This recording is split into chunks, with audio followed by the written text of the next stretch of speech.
যে 6 শ্রেণীর মানুষের দোয়া রব্বুল আলামিন কবুল করেন। তারা দোয়া করতে দেরি, আল্লাহ পাক রব্বুল আলামিন দোয়াটা কবুল করতে দেরি করেন না। 1 নাম্বার, ওই সমস্ত ব্যক্তি যারা কিনা অনুপস্থিত ব্যক্তিদের জন্য দোয়া করে।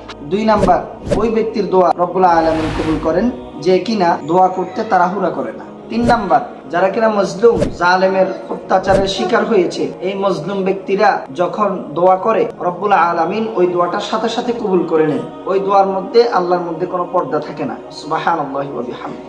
4 নাম্বার, ওই সমস্ত ব্যক্তির দোয়া রব্বুল আলামিন কবুল করেন যারা কিনা মুসাফির, সফর অবস্থায় আছেন। 5 নাম্বার, যাদের দোয়ার মাঝে আল্লাহর মাঝে কোনো পর্দা থাকে না, সেটা হচ্ছে মা বাবা যখন সন্তানের জন্য কোনো দোয়া করে। 6 নাম্বার, যারা ইসমে আজম করে আল্লাহ রব্বুল আলামিনের দরবারে প্রার্থনা করে দোয়া করে।